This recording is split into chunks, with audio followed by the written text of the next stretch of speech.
بسم اللہ الرحمن الرحیم۔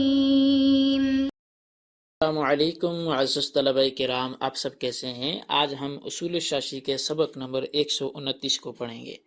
آج کے سبق کا عنوان ہے کمزور استدلالات اور ان کا حکم۔ آج کی ہماری عبارت وَكَذَلِكَ تَمَسُّكُ بِقَوْلِهِ تعالی سے شروع ہوتی ہے۔ آئیے عبارت پڑھتے ہیں، ترجمہ کرنے کے بعد وضاحت کی طرف بڑھتے ہیں۔ مصنف علیہ رحمہ لکھتے ہیں وَكَذَلِكَ التَّمَسُّكُ بِقَوْلِهِ تعالی، اور ایسی ہی حجت پکڑنا اللہ کے اس فرمان سے وَأَتِمُّ الْحَجَّ وَالْعُمْرَةَ لِلَّهِ، حج اور عمرہ اللہ کے لیے پورا کرو۔ لِإِثْبَاتِ وُجُوبِ الْعُمْرَةِ ابتداءً ضعیف، عمرے کو ابتداً واجب کرنے کو ثابت کرنے کے لیے یہ استدلال کمزور ہے۔ لِأَنَّ النَّصَّ يَقْتَضِي وُجُوبَ الْإِتْمَامِ، اس لیے کہ نص اتمام کے وجوب کا تقاضا کرتی ہے۔ وَذَلِكَ إِنَّمَا يَكُونُ بَعْدَ الشُّرُوعِ، اور اتمام شروع کرنے کے بعد ہوگا۔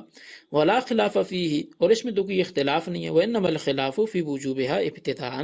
اختلاف تو اس کے ابتداءً واجب ہونے میں ہے۔ وَكَذَلِكَ التَّمَسُّكُ بِقَوْلِهِ علیہ السلام،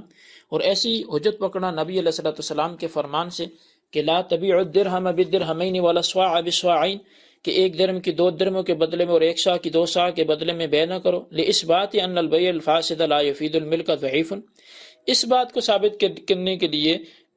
یہ دلیل پکڑنا کہ بے فاسد جو ہے وہ ملک کا فائدہ نہیں دیتی، یہ ایک استدلال کمزور ہے۔ لِأَنَّ النَّصَّ يَقْتَضِي تَحْرِيمَ الْبَيْعِ الْفَاسِدِ وَلَا خِلَافَ فِيهِ، اس لیے کہ نص تقاضا کرتی ہے کہ بے فاسد حرام ہے اور اس میں تو کوئی اختلاف نہیں ہے۔ وَإِنَّمَا الْخِلَافُ فِي ثُبُوتِ الْمِلْكِ وَعَدَمِهِ، بہرحال جو خلاف ہے وہ تو ملک کے ثبوت اور اس کے عدم ثبوت میں ہے۔ وَكَذَلِكَ التَّمَسُّكُ بِقَوْلِهِ علیہ السلام أَلَا لَا تَصُومُوا فِي هَذِهِ الْأَيَّامِ فَإِنَّهَا أَيَّامُ أَكْلٍ وَشُرْبٍ وَبِعَالٍ لِإِثْبَاتِ أَنَّ النَّذْرَ بِصَوْمِ يَوْمِ النَّحْرِ لَا يَصِحُّ ضعیف، اور ایسے ہی نبی علیہ السلام کی حدیث سے استدلال کرنا کہ سن لو ان ایام میں روزہ نہ رکھو، بے شک یہ کھانے اور پینے اور جماع کے دن ہیں، اس حدیث کو اس بات کو ثابت کرنے کے لیے لانا کہ بے شک یوم نحر کے دن کے روزے کی نظر ماننا صحیح نہیں ہے، یہ استدلال کمزور ہے۔ لأن النص يقتضي حرمة الفعل ولا خلاف في كونه حراما، اس لیے کہ نص جو ہے وہ فعل کے حرام ہونے کا تقاضا کرتی اور اس کے اندر تو کوئی اختلاف ہی نہیں ہے۔ وإنما الخلاف في إفادة الأحكام مع كونه حراما، اختلاف تو اس بات میں ہے کہ یہ احکام کا فائدہ بھی دیں گی اس کے حرام ہونے کی حالت میں یا نہیں دے گی۔ وحرمۃ الفعل لا تنافی ترتب الاحکام علیہ، فعل کا حرام ہونا اس پر احکام کے ترتب کے منافی نہیں ہے۔ فإن الأب لو استولد جاریۃ ابنہ یکون حراما ویثبت به الملک للأب، پس بے شک اگر والد اپنے بیٹے کی لونڈی سے بچہ جان دے تو وہ اس کے لیے حرام ہے لیکن اس پر اس کی ملکیت ثابت ہو جائے گی۔ ولو ذبح شاة بسکین مغصوبۃ یکون حراما ویحل المذبوح، اور اسی طرح اگر کسی شخص نے مغصوبہ چھری سے بکری ذبح کر دی تو وہ اس کا فعل حرام ہے لیکن جو مذبوحہ بکری ہے وہ حلال ہے۔ وَلَوْ غَسَلَ ثَوْبًا نَجَسَ بِمَاءٍ مَغْصُوبٍ يَكُونُ حَرَامًا وَيَطْهُرُ بِهِ الثَّوْبُ، اسی طرح اگر کسی نے نجس کپڑوں کو مائع مغصوبہ سے دھو دیا تو یہ اس کا فعل حرام ہے لیکن اس سے کپڑا پاک ہو جائے گا۔ وَلَوْ وَطِئَ امْرَأَةً فِي حَالَةِ الْحَيْضِ يَكُونُ حَرَامًا وَيَثْبُتُ بِإِحْسَانِ الْوَاطِ وَيَثْبُتُ الْحِلُّ لِلزَّوْجِ الْأَوَّلِ، اور اگر کسی نے حالت حیض میں عورت سے وطی کر لی تو اب اس کا یہ فعل حرام ہے لیکن اس سے واطی کا محسن ہونا یعنی کہ سیب ہو جانا ثابت ہو جائے گا۔ اسی طرح زوج اول کے لیے وہ اس کی بیوی کا حلال ہونا یہ بھی ثابت ہو جائے گا۔ تو بہرحال یہ ہمارے آج کے سبق کی عبارت اور اس کا ترجمہ تھا۔ اب آئیے اس کی وضاحت کی طرف بڑھتے ہیں۔ سب سے پہلے جو گزشتہ سبق میں چونکہ ہم نے 4 کمزور استدلالات پڑھے تھے تو 5واں کمزور استدلال مصنف علیہ رحمہ یہ بیان فرماتے ہیں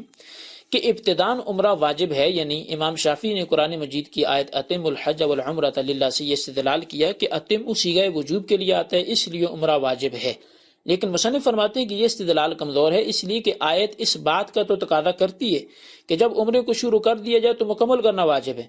اس میں تو کسی کے اختلاف ہی نہیں ہے، لیکن اختلاف تو اس بات میں ہے کہ آغاز کرنا عمرے کا یہ واجب ہے یا نہیں ہے، اس بارے میں تو آیت خاموش ہے، کیونکہ آیت میں شروع کرنے کے بعد اتمام کا حکم ہے، بلکہ ایک بار عمرہ کرنا سنت موقدہ ہے جس کا ثبوت دیگر دلائل سے ہوتا ہے۔ تو بہرحال جس چیز کو ثابت کیا جا رہا ہے اس کا دلیل میں تذکرہ نہیں ہے، اور جس چیز کا دلیل میں تذکرہ ہے اس کو ثابت نہیں کیا جا رہا، تو یہ استدلال کا کمزور طریقہ ہے۔ چھٹا کمزور استدلال مصنف یہ بیان فرماتے ہیں کہ قبضہ کے بعد بے فاسد ملک کا فائدہ دے گی یا نہیں۔ امام شافعی نے ارشاد نبوی صلی اللہ علیہ وسلم سے استدلال کیا کہ حضور علیہ الصلوۃ والسلام نے مذکورہ حدیث میں بے سے منع فرمایا ہے، اور ممانعت ملک کا فائدہ نہیں دے سکتی، لیکن مصنف نے فرمایا کہ امام شافعی کا استدلال کمزور ہے۔ اس کی وجہ یہ ہے کہ حدیث اس بات کا تو تقاضا کرتی ہے کہ ایک درہم کی بے 2 درہم کے عوض اور 1 سا کی بے 2 ساؤں کے عوض یہ حرام ہے۔ اس میں کسی کا اختلاف نہیں ہے، بلکہ اختلاف تو اس بات میں ہے کہ قبضہ کے بعد بے فاسد ملک کا بھی فائدہ دے گی یا نہیں۔ اس کے متعلق تو حدیث خاموش ہے۔ باقی اس بے کی تفصیل نہیں کی بعض میں کافی حد تک گزر بھی چکی ہے، آپ وہاں کے اسباق کو سن سکتے ہیں۔ اسی طرح ساتواں اور آخری اس فصل کا کمزور استدلال جو مصنف بیان فرماتے ہیں وہ یہ ہے کہ ایام ممنوعہ میں روزے کی نظر ماننا درست ہے یا نہیں۔ جو 5 سال میں ایام ہیں روزے نہ رکھنے کے، امام شافعی علیہ رحمہ کے نزدیک ایام ممنوعہ میں نظر ماننا درست ہے یا نہیں، اس میں ان کا قول نہیں کا ہے کہ وہ درست نہیں مانتے۔ اس کی وجہ یہ ہے کہ جب ان ایام ممنوعہ میں روزہ رکھنا جائز ہی نہیں ہے تو نظر ماننا بھی درست نہیں ہوگی۔ لیکن مصنف فرماتے ہیں کہ امام شافعی کا یہ استدلال کمزور ہے، احناف کا استدلال درست ہے،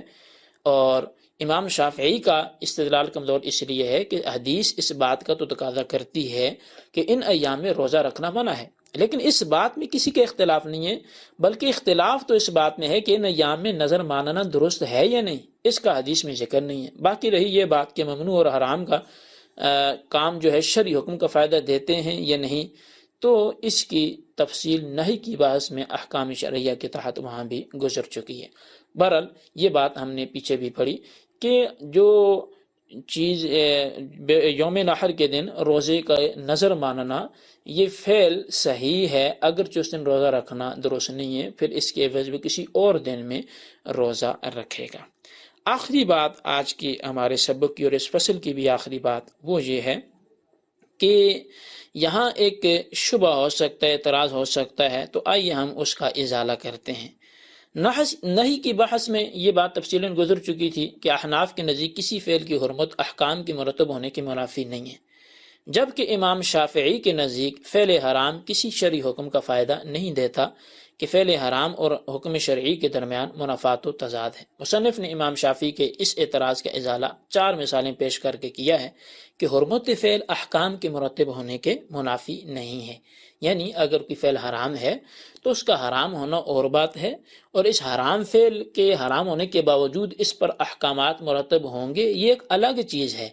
آپ اگر یہ فرمائیں کہ فعل حرام ہے تو اب احکامات مرتب نہیں ہوں گے، یہ بات درست نہیں ہے۔ فعل اگرچہ حرام ہو اس پر احکام مرتب ہوتے ہیں۔ اس کی 4 مثالوں میں سے پہلی مثال یہ ہے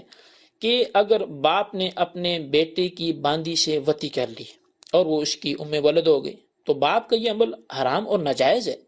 حالانکہ اس وطی کی وجہ سے باپ کے لیے ملکیت ثابت ہو جاتی ہے۔ تو اب باپ سے کہا جائے گا کہ یہ باندی باپ کی ہوگی، اس کی قیمت بیٹے کو دینا لازم ہے، لہذا ثابت ہوا کہ فعل حرام حکم شرعی کی ملکیت کا فائدہ دیتا ہے، یعنی اگرچہ فعل یہ درست نہیں تھا والد کا،